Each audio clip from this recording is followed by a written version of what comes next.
नमस्कार, जो आज झारखंड देख रहे हैं आपके साथ मैं हूं संतोष कंगवार। बुलेटिन की शुरुआत करेंगे इस वक्त की बड़ी खबर के साथ। पद्मश्री मुकुंद नायक की स्थिति जो हालत है वो गंभीर है। ध्रुवा स्थित पारस अस्पताल में उन्हें भर्ती कराया गया। डॉक्टर ने बेहतर इलाज के लिए उन्हें रेफर किया है। 1 नवंबर से दिल्ली एम्स में उनका इलाज किया जाएगा। मुकुंद नायक की रीढ़ में परेशानी है, ऊपरी और निचला हिस्सा काम नहीं कर रहा है। संगीत नाटक अकादमी पुरस्कार भी मिल चुका है उन्हें। विदेशों में भी अपनी कला का परचम लहरा चुके हैं।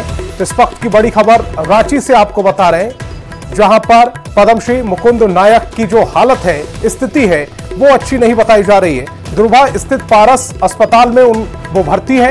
डॉक्टर ने बेहतर इलाज के लिए उन्हें रेफर कर दिया है। 1 नवंबर से दिल्ली एम्स में उनका इलाज होगा। मुकुंद नायक की रीढ़ में परेशानी है, ऊपरी और निचला हिस्सा काम नहीं कर रहा है। संगीत नाटक अकादमी पुरस्कार भी उन्हें मिल चुका है। विदेशों में भी अपनी कला का परचम लहरा चुके हैं मुकुंद नायक, जिनकी स्थिति, जिनकी हालत, जिनका स्वास्थ्य फिलहाल अच्छा नहीं बताया जा रहा है।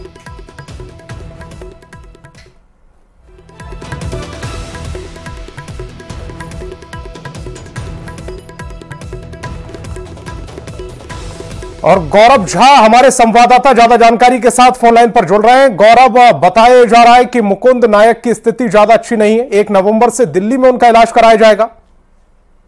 बिल्कुल, हम आपको बता दें कि सबसे पहले तो बता दें कि मुकुंद नायक कौन है। तो मुकुंद नायक लोक कलाकार हैं जिन्हें 2017 में पद्मश्री से नवाजा गया। इसके साथ साथ 2019 में संगीत नाटक अकादमी से भी उन्हें पुरस्कृत किया गया। अभी अगर मुकुंद नायक की बात करें तो मुकुंद नायक का इलाज जो है वो ध्रुवा स्थित पारस अस्पताल में चल रहा था। डॉक्टर ने बताया है कि उनकी रीढ़ की हड्डी में यानी स्पाइनल कोड में परेशानी है। इस वजह से उनके शरीर का निचला और ऊपरी हिस्सा जो है वो काम नहीं कर रहा है, लेकिन वो बातचीत करने में अब तक सबल है। यानी वो बातचीत कर रहे हैं, अपनी पीड़ा बता रहे हैं और उनके पीड़ा को जानने के लिए लगातार जो लोक गायन के क्षेत्र से लोग हो या फिर सामाजिक कार्यकर्ता के रूप में वो उनसे पारस अस्पताल मिलने के लिए जा रहे हैं। फिलहाल डॉक्टरों ने कहा है कि दोनों शरीर का ऊपरी और निचली हिस्सा काम नहीं कर रहा है, इस वजह से उन्हें दिल्ली रेफर किया जाएगा। बेहतर इलाज के लिए उन्हें दिल्ली ले जाने की तैयारी भी होगी। लेकिन फिलहाल अगर हम बात करें तो वो बातचीत कर पा रहे हैं, अपनी पीड़ा बता पा रहे हैं। अभी उनके बेटे से हमारी बातचीत हुई, उन्होंने कहा है कि पिताजी फिलहाल ठीक है, लेकिन बेहतर इलाज के लिए दिल्ली ले जाया जाएगा। गौरव, इस तमाम जानकारी के लिए आपका बहुत बहुत शुक्रिया। और रांची से बड़ी खबर मिल रही है, निजी स्कूल में छापेमारी की गई है। 1 करोड़ 14 लाख रुपए मिले हैं एक निजी स्कूल से। आयकर की टीम जांच में जुटी है। सीसीटीवी फुटेज भी खंगाले जा रहे हैं। स्कूल प्रबंधन से पूछताछ की जा रही है। लेन देन की डिटेल्स खंगाल रही है पुलिस। स्कूल परिसर में अब भी आईटी की टीम मौजूद है। जिला पुलिस की टीम साथ में है। इस वक्त की बड़ी खबर आपको बता रहे हैं, निजी स्कूल में छापेमारी का यह पूरा मामला है, जहां पर 1 करोड़ 14 लाख रुपए मिले हैं। और ओम प्रकाश हमारे संवाददाता ज्यादा जानकारी के साथ फोन लाइन पर जुड़ रहे हैं। ओम प्रकाश, 1 करोड़ 14 लाख एक निजी स्कूल में, बहुत बड़ा मामला। जी बिल्कुल, अगर बात करें तो आदर्श आचार संहिता जो है वो प्रदेश में लागू है और इस दरमियान 1 लाख से ऊपर की रकम ले आने को लेकर भी तमाम ब्यौरे जो होते हैं वो दिया जाता है। लेकिन आज जब एक पुलिस को सूचना मिली, जिसके बाद पुलिस की टीम के द्वारा निजी स्कूल में छापेमारी की गई, तो वहां से 1 करोड़ 14 लाख रुपए जो है वो कैश जो है वो बरामद हुए हैं। बता दें कि इस पूरे मामले को लेकर आयकर की टीम को भी बुलाया गया और आयकर की टीम भी इस पूरे मामले की जांच में जुटी है। पैसे के सोर्सेज की जानकारी ली जा रही है। क्या ये पैसे जो हैं वो चुनाव कार्यों में इस्तेमाल होने थे या फिर इसके पीछे कोई और वजह थी? इन तमाम तथ्यों को खंगाला जा रहा है। देखना होगा कि जब जांच पूरी होती है उसके बाद क्या कुछ तथ्य जो है वो सामने आते हैं। लेकिन अपने आप में एक बड़ा सवाल ये है, ओम प्रकाश, इस पूरी जो छापेमारी की गई है, इसको लेकर इनपुट कहां से मिले थे और अब तक कोई ऑफिशियल बयान आया है? जी, फिलहाल इसे लेकर जो इनपुट है वो पुलिस को गुप्त सूचना के आधार पर जो मिले थे और उसी के आधार पर ये कार्रवाई की गई थी। हालांकि इसे लेकर अभी तक कोई भी आधिकारिक बयान जो है वो नहीं आया है। सूत्रों के अनुसार जो अब तक जो कैश काउंटिंग हुई है उसके अनुसार 1 करोड़ 14 लाख रुपए जो है स्कूल परिसर के अंदर मिले हैं। जी ओम प्रकाश, इस तमाम जानकारी के लिए आपका बहुत बहुत शुक्रिया।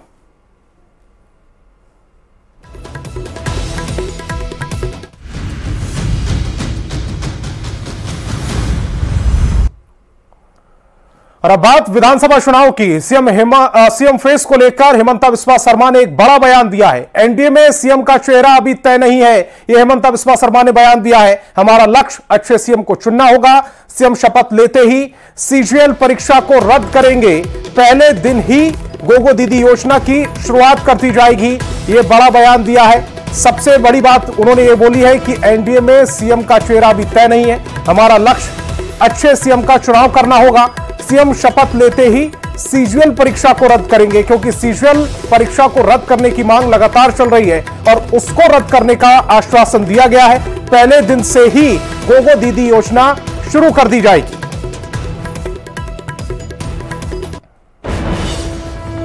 एनडीए में सीएम का चेहरा हम अभी तय नहीं किया हूं। बीजेपी का अभी जब अभी परंपरा है, जैसे उड़ीसा में मोहन मांझी को हम सीएम डिक्लेयर नहीं किए थे, बाद में वो सीएम बने, तो हमारा यही लक्ष्य होगा कि एक बढ़िया सीएम बने, बढ़िया टीम बने। काल में डिक्लेयर भी किया हूं, सीएम वहां शपथ लेगा, आके ही सीजीएल का एग्जाम भी कैंसिल करेगा और गोगो दीदी योजना को पहला दिन से ही शुरू कर देगा।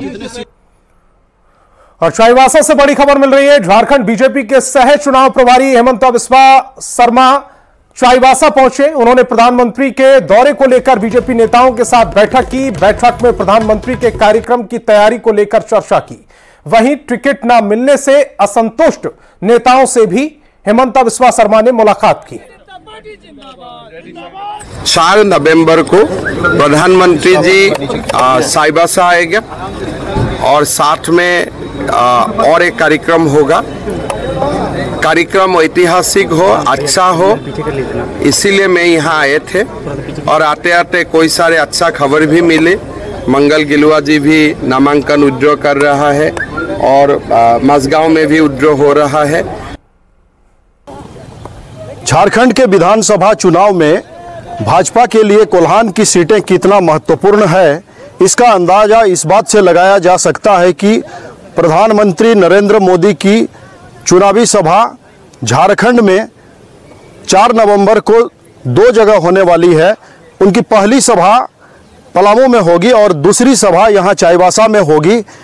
तो चाईबासा से प्रधानमंत्री चुनाव का बिगुल फूंकेंगे और पश्चिमी सिंहभूम के 5 सीटों के अलावा सरायकेला खरसुआ के 3 सीटों के जो भाजपा के उम्मीदवार हैं उनके लिए वोट मांगेंगे। आप देख रहे हैं ये टाटा कॉलेज मैदान है चाईबासा का, जहां ये बड़ा पंडाल, विशाल पंडाल बनाने की पूरी तैयारी जो काम चल रहा है और 4 नवंबर को जो उनका सभा होगा उसकी तैयारी को लेकर आज झारखंड के भाजपा के जो चुनाव सह प्रभारी हैं असम के सीएम हिमंता बिस्वा शर्मा, वे भी आज यहाँ पहुँचे हैं और यहाँ पर चाईबासा के जो विधानसभा चुनाव कार्यालय है वहाँ उन्होंने प्रधानमंत्री के कार्यक्रम को लेकर पार्टी के नेताओं और यहाँ के जो प्रत्याशी हैं उनके साथ बैठक किया।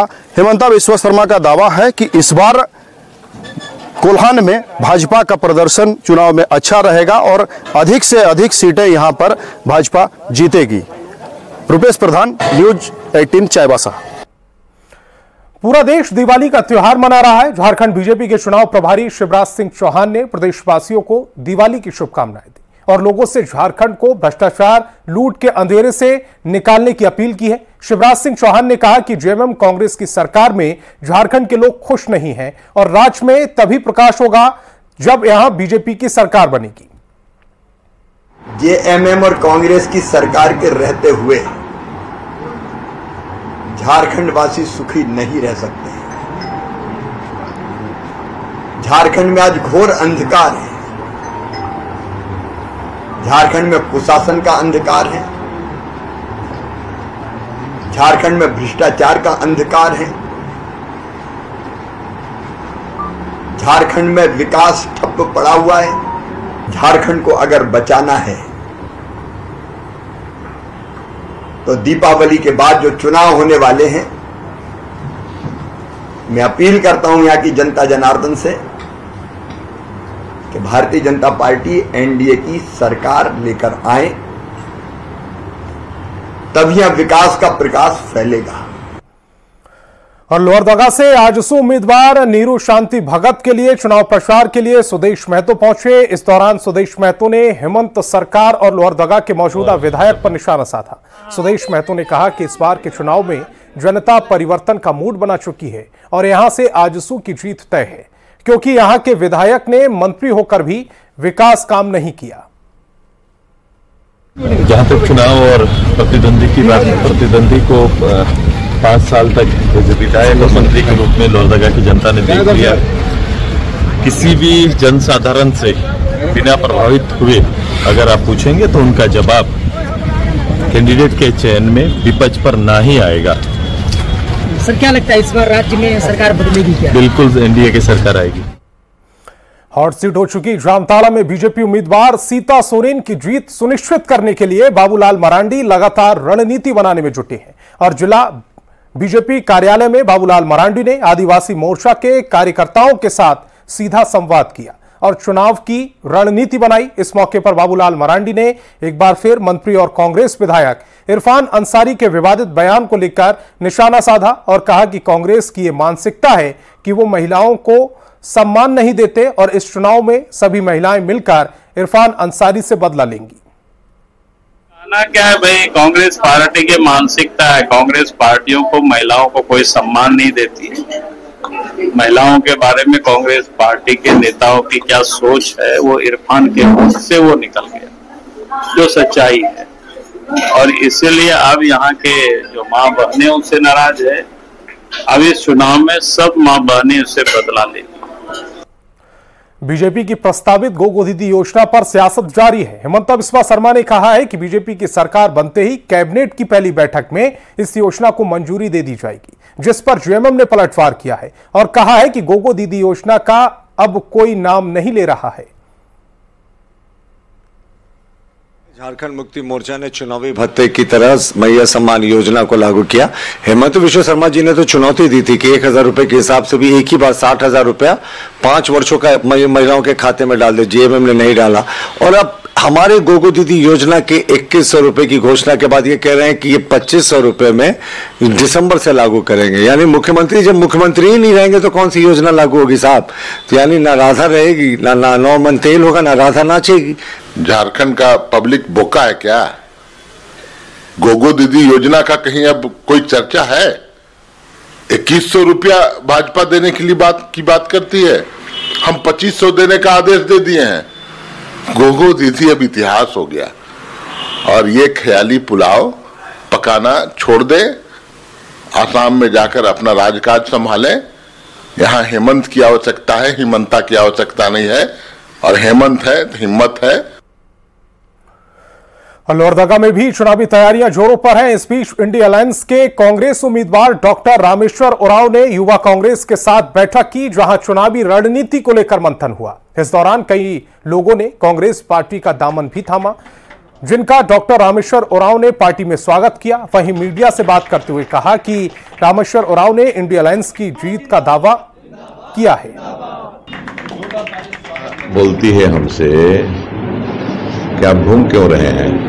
आप तो पहले भी घूमे थे, अभी क्यों घूम रहे हैं? हम तो मन बना चुके हैं इंडिया अलायंस की पार्टियों को वोट देने के लिए। यहाँ कांग्रेस लड़ रही है, कांग्रेस को वोट देंगे। युवाओं ने हर एक प्रखंड स्तर से लेकर के पंचायत स्तर तक जो सरकार के जितने भी कल्याणकारी योजनाओं को लेकर के डोर टू डोर कैंपेन करने का काम कर रहे हैं। और हमारे स्थानीय विधायक डॉक्टर रामेश्वर उरांव जो गठबंधन दल के प्रत्याशी हैं, उन्होंने जो 5 सालों में बहुत बेहतर काम किए हैं उसको लेकर के हम लोग क्षेत्र तक जा रहे हैं, जन जन तक जा रहे हैं और लोगों को बताने का काम कर रहे हैं।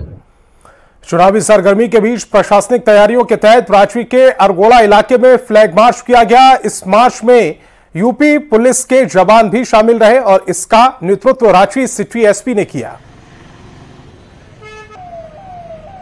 विधानसभा चुनाव को लेकर सियासी गहमागहमी जहां एक तरफ बढ़ी हुई है तो वहीं दूसरी तरफ प्रशासनिक तैयारियां भी जोरों से की जा रही है। फ्लैग मार्च किया जा रहा है सर, वजह क्या है और किस तरह से कॉन्फिडेंस बिल्डिंग को लेकर या फिर एरिया डोमिनेशन तमाम चीजें? बिल्कुल एशियाई के गाइडलाइन का अक्षरांश पालन करते हुए रांची पुलिस के द्वारा जो चुनाव आयोग के माध्यम से अर्धसैनिक बल जो हमें प्राप्त हुई हैं, उस अर्धसैनिक बल में से हमारी आज एक सीआरपीएफ एक यूपी पुलिस की जो कंपनी हमें प्राप्त हुई है, आज यूपी पुलिस की टीम के साथ में खास करके अरगोड़ा थाना क्षेत्र में हम लोग जो है जो भी सेंसिटिव पॉइंट है उन सेंसिटिव पॉइंट पे हम लोग जो है फ्लैग मार्च कर रहे हैं। इसका मकसद सिर्फ एक है कि आम जनता के बीच में कॉन्फिडेंस बिल्डिंग करना हमारा मुद्दा है और हम इनको कॉन्फिडेंस ग्रुप से ये यकीन दिलाना चाहते हैं कि आप बढ़ चढ़ करके मतदान में भाग लीजिए, किसी के प्रभाव में मत आइए। इसमें अधिक से अधिक मतदान जो है उसकी प्रतिशत बढ़ाई जाए, लोगों के बीच में एक बिल्कुल पुलिस जो है उनके रक्षक के रूप में काम करेंगी और उन्हें मतदान कराने में भरपूर सहयोग करेंगे। तो जाहिर तौर पर अगर बात की जाए तो पूरी तरह से जो लोग हैं, जो मतदाता हैं, वो निर्भीक वातावरण में जो है अपने मताधिकार का प्रयोग कर सके और जो पूरे निष्पक्ष तरीके से जो चुनाव कार्य संपन्न हो, इसे लेकर तमाम जो तैयारियां हैं वो रांची में देखने को मिल रही है। कैमरामैन उमेश के साथ ओम प्रकाश, न्यूज़ 18 रांची। हजारीबाग में मतदाता जागरूकता के लिए 81 फेस्टिवल कार्यक्रम किया गया, जिसमें सांस्कृतिक कार्यक्रमों के जरिए लोगों को जागरूक किया जा रहा है।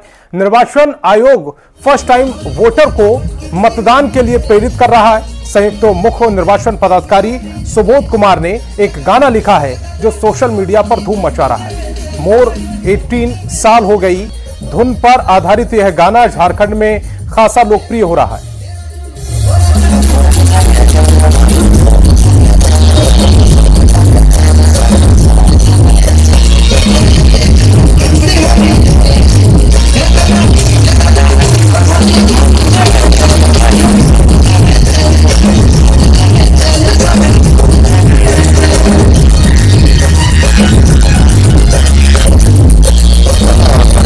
चूंकि नागपुरी आपको मालूम है बहुत बड़े क्षेत्र में लोग उसको बोलते हैं और बहुत पुराना एक गीत था जिसका ट्यून जो है सबके जुबान पे पहले से था।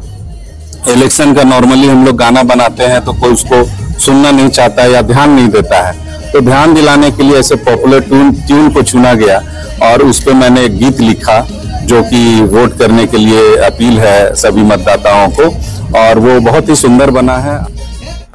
और दिवाली पर झारखंड की सब्जियों का लुत्फ भारत चीन सीमा पर तैनात सेना के जवानों ने उठा रहे हैं। रक्षा राज्य मंत्री संजय सेठ मंगलवार को लेह से 17,000 फीट ऊपर भारत चीन सीमा पर तैनात सैनिकों के साथ दीपावली मनाएंगे। रक्षा राज्य मंत्री ने बताया कि वो अपने साथ रांची के बुड़मू और ठाकुरगंज से ऑर्गेनिक सब्जियां, गाय के गोबर से बने दिए और खूंटी के ऑर्गेनिक हल्दी उपहार के रूप में लेकर सैनिकों के बीच पहुंचे थे। रक्षा राज्य मंत्री ने बताया इस दौरान उन्होंने दिए जलाकर सैनिकों के साथ दीपावली भी मनाई। उन्होंने साथ ही कहा कि प्रधानमंत्री मोदी हमेशा ये कोशिश रहती है कि वो त्योहार सैनिकों के साथ मनाएं। देश के आदरणीय प्रधानमंत्री नरेंद्र मोदी जी की प्रेरणा, आप देखो प्रधानमंत्री जी को होली, दिवाली, दशहरा हर सेना के साथ मनाते हैं, वो प्रेरणा। तभी हमने निर्णय लिया कि हमको भी जाना चाहिए सैनिकों के बीच में। मैं कल लेह से लगभग 17,500 फीट ऊपर गया था जहां पे पेंगोंग लेक है। और दिवाली के दिन भगवान राम के स्वागत के लिए रांची में हर घर में रंगोली बनाई जा रही है जो लोगों को आकर्षित कर रही है। कलाकारों का कहना है कि दिवाली में रंगोली का विशेष महत्व है और कई जगहों पर रंगोली प्रतियोगिताएं भी आयोजित होती हैं। दीपोत्सव श्री रामचंद्र जी को अयोध्या आने का उत्सव और निश्चित रूप से जब भगवान पधारेंगे तो इस उत्सव की तैयारी दुगुनी हो जाती है। जिस तरीके से उत्सव की तैयारी राजधानी रांची में भी चल रही है, इसकी तस्वीरें हम आपको दिखाते हैं, क्योंकि कहेंगे कि जब श्री रामचंद्र जी आ रहे हैं तो खूबसूरत रंगोलियां भी होनी चाहिए, भगवान प्रसन्न भी होने चाहिए। इस वजह से इस वक्त हम एक बड़ी सी रंगोली आपको दिखाने के लिए आए हैं जिसे बनाने में 1 दिन से अधिक का समय लग गया है।